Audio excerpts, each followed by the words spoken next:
আসসালামু আলাইকুম। পহেলা জুলাই জুলাই আন্দোলনের বর্ষপূর্তি দিবস উদযাপিত হচ্ছে। সরকারিভাবে মাসব্যাপী বিভিন্ন কর্মসূচির উদ্বোধন করা হয়েছে মহা ধুমধামে। সাধারণ মানুষও এই মহা ধুমধামের আয়োজনেও অংশ নিতে পারতেন, শরিক হতে পারতেন। কিন্তু ডক্টর মোহাম্মদ ইউনূসের কথিত নতুন বাংলাদেশে গত 10 মাস 11 মাস ধরে যা চলছে, যা হয়ে আসছে, তাতে করে বর্ণিল এই আয়োজনগুলো মানুষের কাছে স্রেফ তামাশার মনে হচ্ছে, প্রতারণামূলক মনে হচ্ছে। কেননা একদিকে এই ধরনের আয়োজন মহা ধুমধামে, অন্যদিকে একের পর এক ধর্ষণের শিকার বাংলাদেশের নারীরা। চাঁদাবাজি, দখলবাজি, নতুন করে যে কাহিনী আমাদের সামনে এলো রীতিমতো রোমহর্ষক।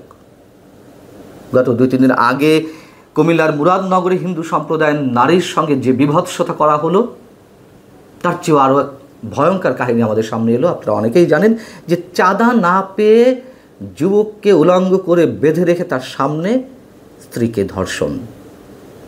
এমন ঘটনায় ঘটেছে ভোলাতে। ঘটনাটি গত শনিবারের গণমাধ্যমে এসেছে, সামাজিক যোগাযোগ মাধ্যমে ভাইরাল হওয়ার পরে। আপনারা অনেকেই জেনেছেন ঘটনাটি, তারপরে একটু ছোট করে বলি। ভোলার এক যুবক, তার কাছে চাঁদা দাবি করা হয়েছিল বিএনপির নেতাকর্মীদের পক্ষ থেকে। তিনি ঢাকায় থাকতেন, বাড়িতে গেছেন, তাকে ডেকে নেওয়া হয়, চাঁদা দাবি করা হয়, সারা রাত আটকে রাখা হয়।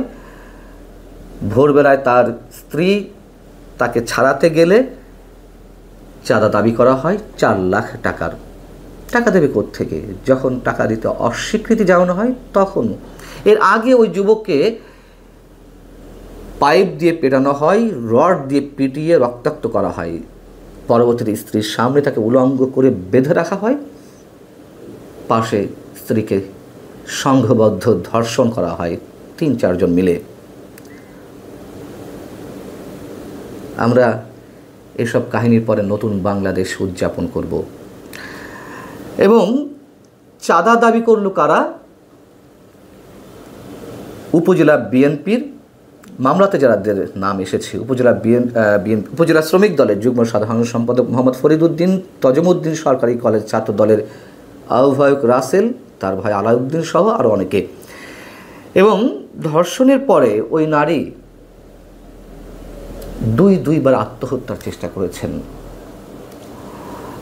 পুলিশ বলছে তার একাধিক বিয়ে, 2টা বিয়ে, দ্বিতীয়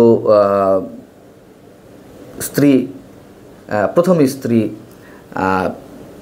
যা হোক কেউ একজন তার সঙ্গে সংসার করতে চান না এবং সে এটি ঘটিয়েছে। আমরা এ ধরনের ঘটনা পরবর্তীতে সম্পর্ক আরও নানান ধরনের কাহিনী শুনতে পাই। যেমন কুমিল্লার মুরাদনগরে হিন্দু সম্প্রদায়ের ওই নারীকে ধর্ষণের পরে ছড়িয়ে দেওয়া হলো যে ধর্ষকের সঙ্গে তার পরকীয়া ছিল। পরবর্তীতে রাজনৈতিক রং মাখানোর চেষ্টা করা হলো যে ধর্ষক কোন দলের, আওয়ামী লীগের না বিএনপির। এইসব কুতর্ক বিতর্কের মধ্য দিয়ে আসল ঘটনাগুলো ঢেকে ফেলার একটা চেষ্টা থাকে। এক্ষেত্রেও তাই হয়েছে, হতে পারে একাধিক বিয়ে। কিন্তু মূল ঘটনাটা কি? যে কোনো উপলক্ষেই তো চাঁদার তো দাবি, সেই চাঁদা দিতে না পারার কারণে এই অবস্থা। এবং পহেলা জুলাই আন্দোলনের বর্ষপূর্তি দিবসে আমাদের প্রধান উপদেষ্টা আনুষ্ঠানিকভাবে একটা অনুষ্ঠানে কি বললেন? এক অভূতপূর্ব গণ অভ্যুত্থান রচনা করে আমাদের মুক্তির স্বাদ দেওয়া হয়েছিল। জুলাই ছিল দেশের গণতন্ত্র পুনরুদ্ধারের লড়াইয়ের এক অমোঘ ডাক, এক জনতার জাগরণ। মানে এটা নতুন বাংলাদেশ। কোন নতুন বাংলাদেশ? চাঁদাবাজি, দখলবাজি, খুনোখুনি বেড়েছে না কমেছে? ডক্টর মোহাম্মদ ইউনূস তিনিও ভালো ঘুম পাড়ানিয়া গান গাইতে পারেন, গান শোনাতে পারেন আমাদের। তিনি বলছেন যে জনগণকে গণতান্ত্রিক অধিকার সম্পর্কে সচেতন করা, রাজনৈতিক দায়বদ্ধতার দাবি জানানো এবং রক্তের বিনিময়ে পাওয়া সংস্কারের এই সুযোগকে যেন হারিয়ে না ফেলি আমরা। সংগঠিত হয়েছিল মানুষের দীর্ঘদিনের প্রায় 1.5 দশকের যে মানুষের পুঞ্জীভূত ক্ষোভ, সেখান থেকে মানুষ রাস্তায় নেমে এসেছিল একটা গণতান্ত্রিক নির্বাচনের জন্যই। সেই নির্বাচনকে নিয়ে গত 10 মাসে যা কিছু ঘটছে বা 11 মাসে, এতদিনেও নির্বাচনের একটা রোড ম্যাপ দেওয়া গেল না।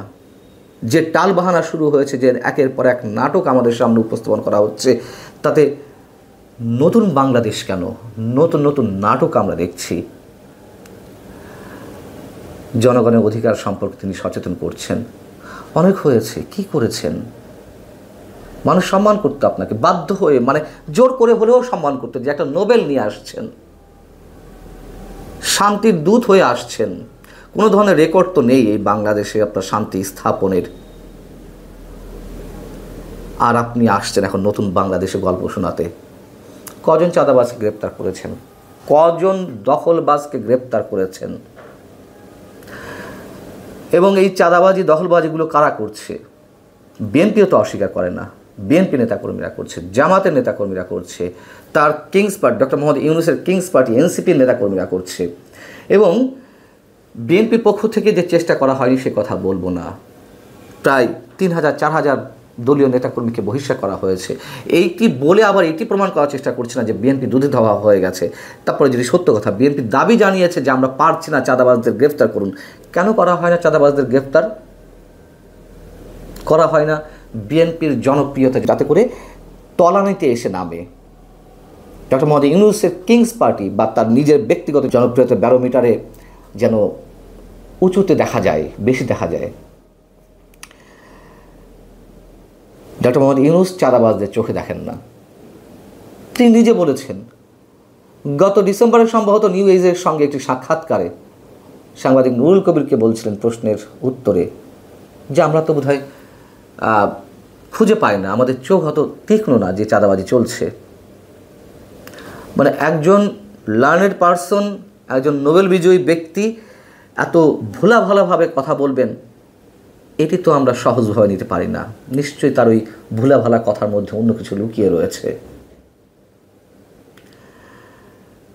সূক্ষ্ম রাজনীতির চাল দিয়ে বিএনপিকে ঘায়েল করতে চায়, আবার বিএনপি এটুকু বোঝে কিনা আমরা জানি না। এই অবস্থায় জুলাই আন্দোলনের বর্ষপূর্তি উদযাপিত হয়, আমাদের লজ্জায় মাথা হেঁট হয়ে আসে। জুলাই আন্দোলনে যারা নিহত হয়েছেন, আহত হয়েছেন, শুধু সাধারণ মানুষ নন, তাদের রক্তের সাথে রীতিমতো প্রতারণা করা হচ্ছে, তাদের রক্তকে পুঁজি করে নতুন রাজনীতি করার চেষ্টায়।